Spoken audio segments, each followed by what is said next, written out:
வாழ்க்கையில் தேவனுடைய விருப்பத்தை நிறைவேற்ற ஆரம்பித்து விட்டீர்கள்.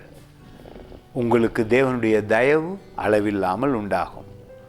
தேவனுடைய முகத்தை நீங்கள் தேடினீர்கள், அந்த முகம் பிரகாசிக்க தொடங்கியது. உங்கள் உள்ளத்திலே வெளிச்சம் உண்டாயிருக்கிறது, உங்கள் வழியில் வெளிச்சம் உண்டாயிருக்கிறது. தேவனை குறித்து நீங்கள் அறிந்திருக்கிற அறிவு உங்களுக்கு போதுமானதாக இருக்கிறது. தேவனுடைய விருப்பம் உங்களுக்குள்ளே நிறைவேறும். தேவனுடைய ராஜ்யம் உங்களுக்குள்ளே. பாருங்கள், இந்த அருமையான வசனம் பிலிப்பியர் புத்தகத்திலே 2ஆம் அதிகாரத்தில் 13வது வசனம்.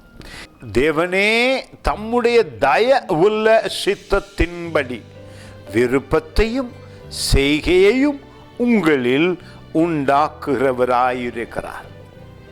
நீங்கள் பலனடைகிறீர்கள். இப்பொழுது தேவன் உங்களை கொண்டு பெரிய காரியம் செய்து கொண்டிருக்கிறார்.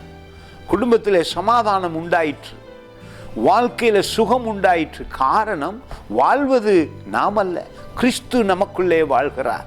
ஒவ்வொரு நாளும் தேவனோடு இருக்கிற உறவினாலே அவருடைய விருப்பம் உங்களுக்குள்ளே நிறைவேறுகிறது. தேவனும் உங்களை கொண்டு பெரிய காரியங்களை செய்ய விரும்புகிறார்.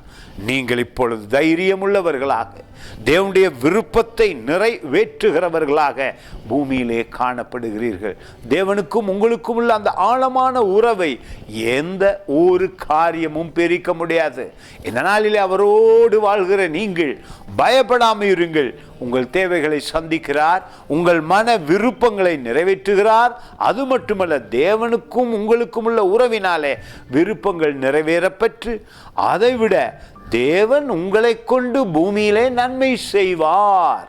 காரணம், உங்களுக்கும் இயேசுவுக்கும் உள்ள அந்த உறவை பூமியிலே எதுவும் பிரிக்காது. God bless you.